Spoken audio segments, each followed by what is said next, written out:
Hello again. Now today I want to follow up on the router jigs that I've been making. Last time I made one for a conventional door hinge.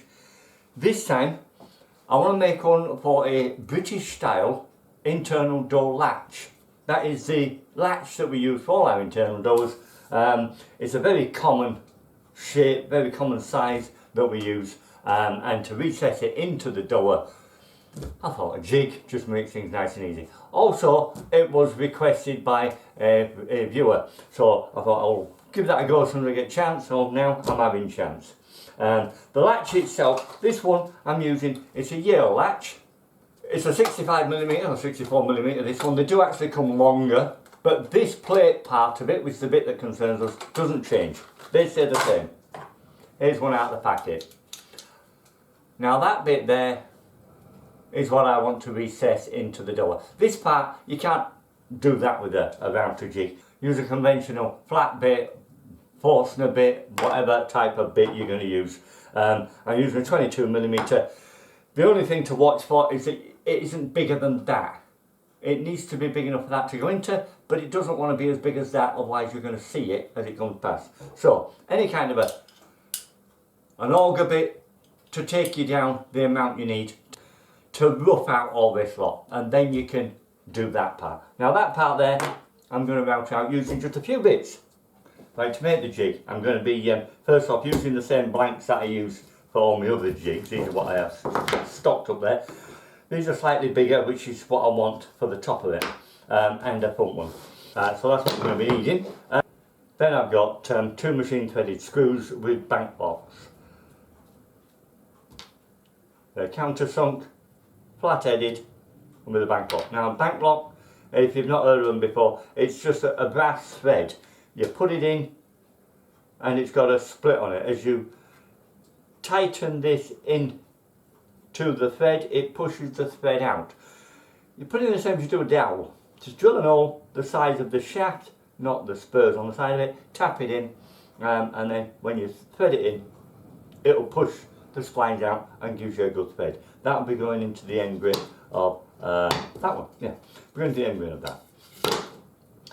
And to accommodate that, remember we're going through this, we need a router bit that will clear the head, and we need a router bit that will clear the shaft. Then of course I need my Forstner bit for sinking in the main body. And that's it. I'm going to be doing it on the router station. I'll be doing it the same as I did the last jig, which means I'll be using the router base with this guide plate. Exact same size. And I'll be using the exact same size router bit. It just keeps everything the same, makes life simpler, because you use the same stuff all the time for the same jobs. Right, so to start off with, what we need is like we had last time. We know that our bit and guide plate gives us a 2mm bigger than what we're going to be left in the wood. 2mm bigger all round. So, for example, just over 26mm. So we want 30. Do 31.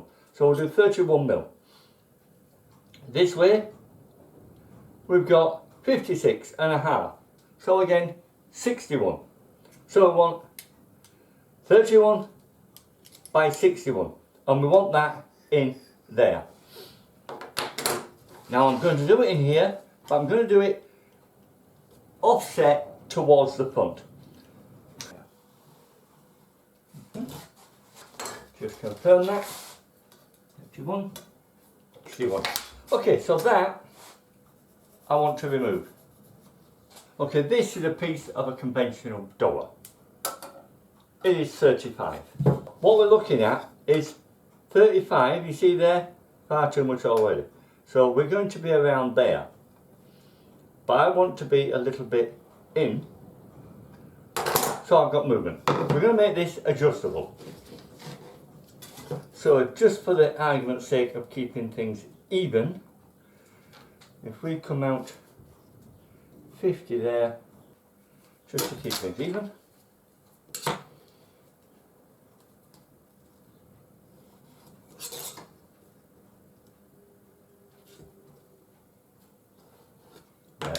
That's what I want out. I want to go to the router station and bring this out. Now of course we're going to be square in the corners, so we'll have to chisel that out, that's no problem. And then I want to use the fine one and go all the way through here to there. Then I will turn it over and go with the wide one and widen it. We'll do that now. Right, what I've done here is I've put a stop block which will allow me to move this from that side there, which is inside of that, to that side there. Because I don't want to be doing this all in one go, because it's a small bit and it's laminated timbers. So it's going to burn if I try it to go over the top with it. And I'm only bringing it through halfway. I'll raise the rest once I've done that. Now I can keep them still and move this way.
Now the next thing I have to do is to get the bigger one in and just sink in a slot for the head.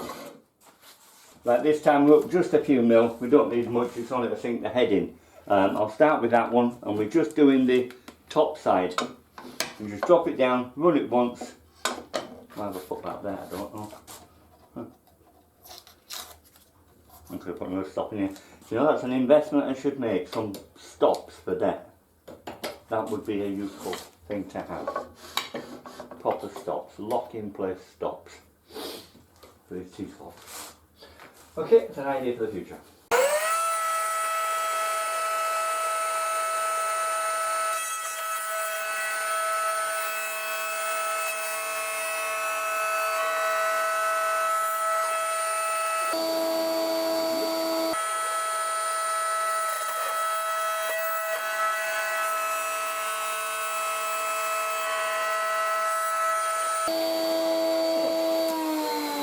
Okay, now what we want is to get this into the vise, nice and level, facing this way, face out that way, pull this roughly where you want it. All you're doing is getting the centres. That doesn't matter, nothing matters. Just roughly where you like it there, like that, and then get your centres.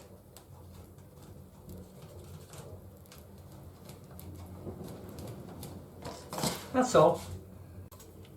And to the drill press, and we're going to go down the depth of 16 mil. Take it down 20. Just make sure any dust gets in there, it'll still work.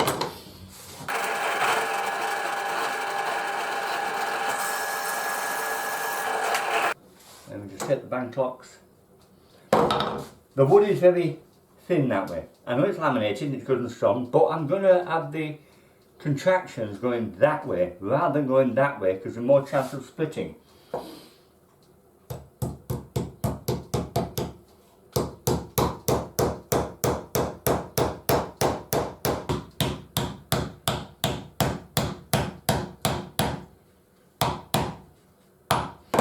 Okay, now get these in and then tighten them down, and that will secure your beds in place good and solid.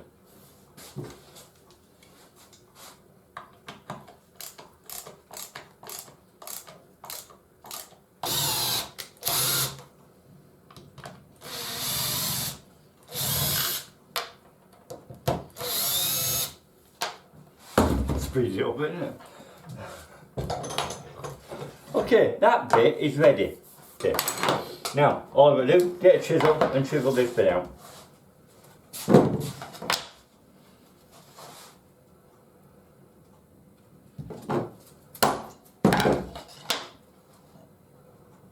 I did it this way so it looks more prettier, because underneath it's obvious it was going to damage the laminate a little bit. It doesn't matter. Now we have as neat as we need it, as good as we need it. That is the size of your inset piece there. Should be giving you a couple of mil. We don't need to square the corners here, because we'll square the corners on this each time we do it. You have to do anyway. But now that means that we'll take this and insert into there.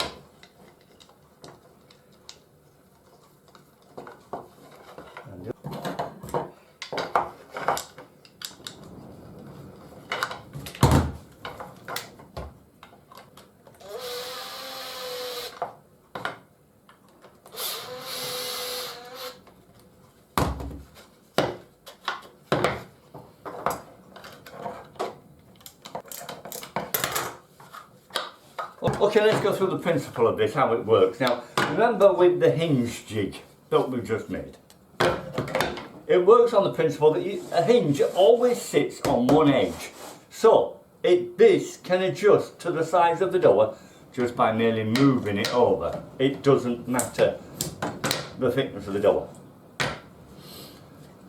But when you want the centre, like you would with this, you can't work on that principle, because that slot has got to be able to be moved. So, with this one, we decide what the centre is. Let's take, for example, we've done this.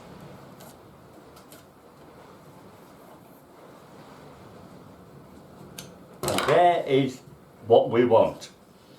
We put this over so it is accurate to it, and then we nip up these.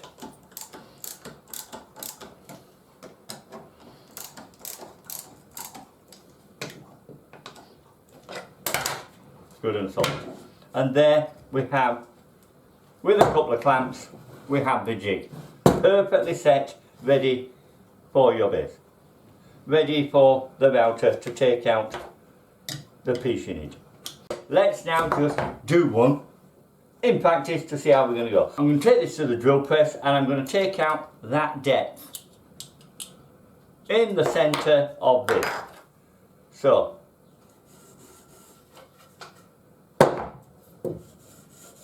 that's the centre. I'm going to take that out and I'll come back. Okay, so there I am. It's done. It's in. As you can see, it's beautiful. But we can also see how much we need and how deep we need. Now, we're not going to mark around this like we do with the hinge.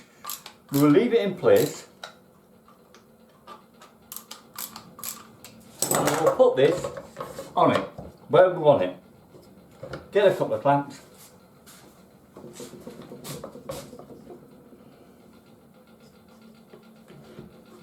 And get the clamps on.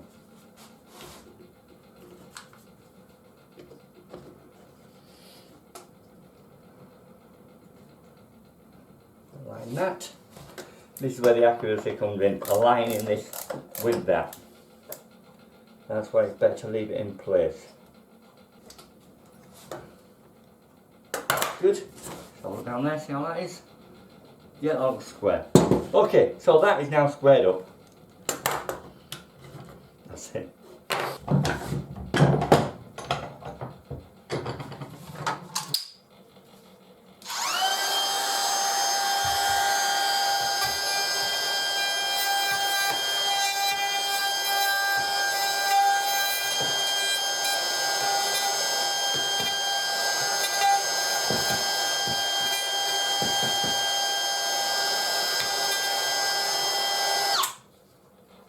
Make sure you've got everything.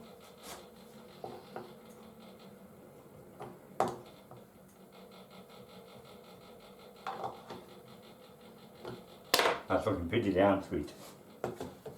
Remove that. take your corner chisel,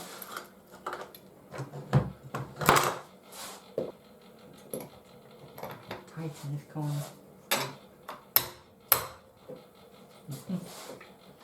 It's a very close, snug fit for this corner.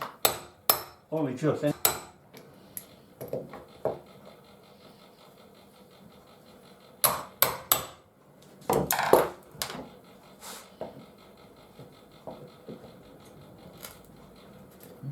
Trying it that way around first. That's a lovely, nice, clean fit, that, isn't it? And there we go.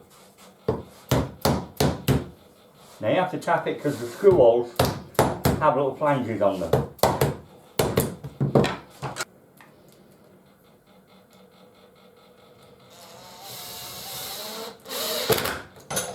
So there you have it. Nicely in place, nice and smooth, not sunk down too much. Perfect, just how you want it. Now that one's done, you can put that away, and this jig goes in the box and it'll do all the rest of the matters. It takes a little bit, how you cut that out is up to you. You use a router or not. Then slots, the router's very easy to do it. You can use a hand router if you want to do it that way.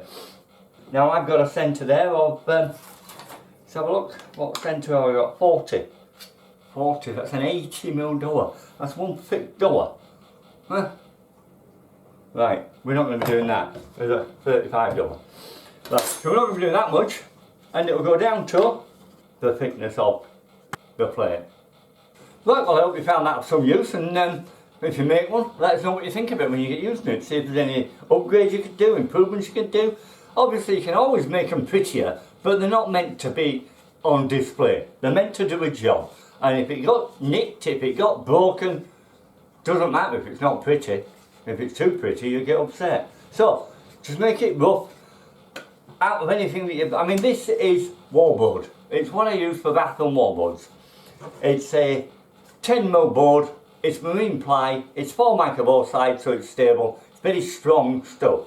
That's why I use it for all these type of things. It won't give up too easily. But whatever you use, just make it so it does the job. Don't spend too much time faffing with it. Right, well, if you've got any comments about it, shove them in the bottom. I'll get back to you as soon as I can. Otherwise, once again, thanks for watching. And also, don't forget, if you haven't subscribed already, please do so. And hit us a like, won't you? Thanks a lot. Bye now.